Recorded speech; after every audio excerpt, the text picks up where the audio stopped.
When you hear the word knight, what comes to mind? Shining armor? Gallant warriors? Majestic horses and romantic quests?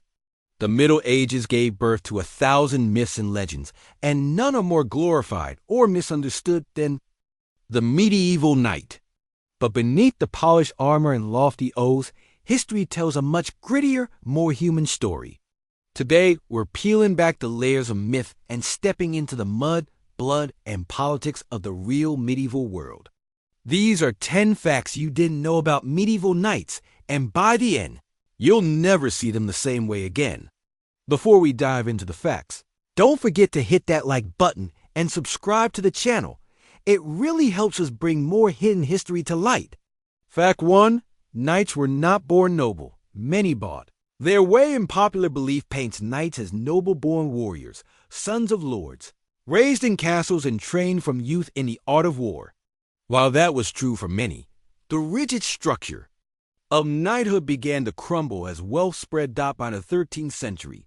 As kingdoms expanded and wars grew longer and bloodier, monarchs realized something critical. They needed more men in armor. And thus, a shortcut was born. If you could afford a horse armor and weapons, and if you were willing to fight, you could become a knight. Some merchants, blacksmiths, and even former peasants amassed enough wealth to buy their title. This led to a growing class of mercenary knights, men who fought not for honor, but for coin. These new knights were often frowned upon by the old nobility, but on the battlefield, money spoke louder than bloodlines. Fact 2. Knights were obsessed with hygiene, sort of. The common myth says medieval people never bathe, and that knights, clad in metal, stank like death. But archaeological findings and historical records suggest otherwise. Knights, particularly wealthy ones, often bathed regularly in heated tubs, sometimes with herbs or flower petals added to the water. Many carried combs, scented oils, and toothpicks. In fact, a knight's appearance and scent were part of his social standing. But there was a catch. On campaign, hygiene took a nosedive. Armor chafed skin raw. Undergarments got sweaty and blood-soaked. Without baths, infections were common, especially in wounds hidden beneath armor. So yes, knights cared about hygiene, but practicality didn't always allow it. Fact 3. Their training was brutal and began in childhood. Forget modern boot camps. A knight's training started as young as age 7. First as a page, then a squire, the young boy was thrust into a life of discipline, servitude, and relentless training. He learned not only to fight with swords, lances, and daggers, but to ride horses, hawk, play instruments, serve wine, and even recite poetry. Discipline was often enforced with whippings or starvation. By the time he became a knight, usually around 21, he had endured over a decade of mental and physical strain. And training didn't stop at knighthood.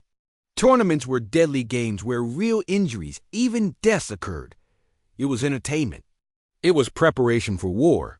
And it was a public display of skill and savagery. FCT4. Chivalry was more of a PR campaign than a code of conduct. The chivalric code, loyalty, honor, protection of the weak. It sounds noble, even romantic. But the truth is darker. The chivalric code was more of an ideal than a reality. While knights were supposed to protect the helpless, they often were the ones pillaging villages and extorting peasants. Monks wrote the codes. Kings endorsed them. But on the battlefield, power and survival usually trumped honor.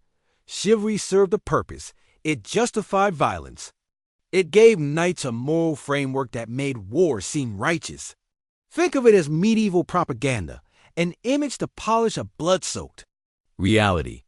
Fact 5.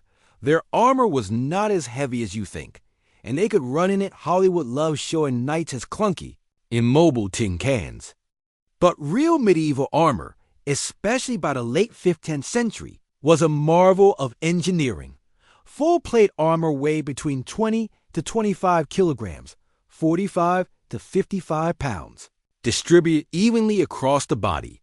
Knights could run, jump, mount horses, and fight with surprising agility. Some could even do cartwheels in armor. Yes, it was exhausting to wear for hours. But these men trained their entire lives to move in it. And when a knight went into battle, he wasn't hindered. He was transformed into a walking fortress. Fact 6. Not all knights lived in castles. We picture knights lounging in grand halls and stone towers, but many lived modestly. Some had manor houses. Others lived on small patches of land granted for service. Many were deeply in debt due to the cost of maintaining armor, horses, squires, and retainers. In fact, some knights, especially younger sons who didn't inherit family land, wandered from court to court, seeking employment. These landless knights often ended up as mercenaries or guards. Only the top-tier knights, or those from noble lines, lived in actual castles. For the rest, life was more mud than marble. Fact 7. They were political pawns in a feudal game. Knights were not just warriors, they were tools in the feudal machine. Kings granted lands for nobles, who granted it to knights in exchange for military service. But these knights were often caught between conflicting loyalties. A knight might owe service to a lord who rebelled against the king, or be forced to fight in wars they had no stake in. Worse, if captured in battle, they could be ransomed like property, their worth determined by their title or wealth. In many ways, knights were expendable, valued for their sword, but not always their soul. Fact 8. Some knights were monks with swords. Knighthood wasn't always secular. Enter the military orders, like the Knights Templar, Teutonic Knights, and Hospitallers.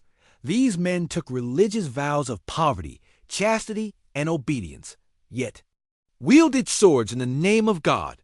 They were warrior monks, blending crusading zeal with martial discipline. Their influence was vast. The Templars became bankers, the Teutonic Knights founded cities, and the Hospitallers built fortresses across the Mediterranean, but their power made them targets. The Templars were ultimately betrayed by the Pope and King of France, arrested, tortured, and burned. Even holiness couldn't save a knight from politics. Fact 9. The horses were as valuable as the knights. A knight without his horse was just a heavily armored footman. War horses, known as destriers, were bred for strength, speed, and stamina. These animals could charge into enemy lines with devastating force. Training a warhorse took years. They were taught to bite, kick, and obey commands in chaos. A single warhorse could cost more than a knight's armor and were often ransomed or traded like nobles. Losing your horse in battle wasn't just tragic, it was potentially deadly. Some knights carried backup horses, just in case. Others fought to the death to protect their steed. Fact 10. Not all knights wanted to be remembered. Do you think knights, with their quests and glory, would want eternal fame? But many requested unmarked graves or humble tombstones. Why? Because they feared judgment. Many had killed, looted, or broken oaths. In their final days, they turned to religion, begging forgiveness and trying to erase the past. Some joined monasteries, others gave away wealth to the church. A few carved confessions into stone. One knight, Jean de Joinville, famously wrote that the best knight was not the one most feared in battle, but the one most humble before God. The medieval knight, once idolized, now revealed. Behind the armor stood real men, brutal, brilliant, conflicted, and deeply human. They lived not just in stories, but in sweat and steel, faith and fear. The next time you hear tales of gallant warriors and noble battles, remember the truth is sharper than any sword. These were not just heroes, they were history. And now, they ride again, not in legend, but in memory. So, which fact about medieval knights surprised you the most? Or are there other historical myths you'd like to uncover? Let me know in the comments. Let's keep peeling back the layers of history together.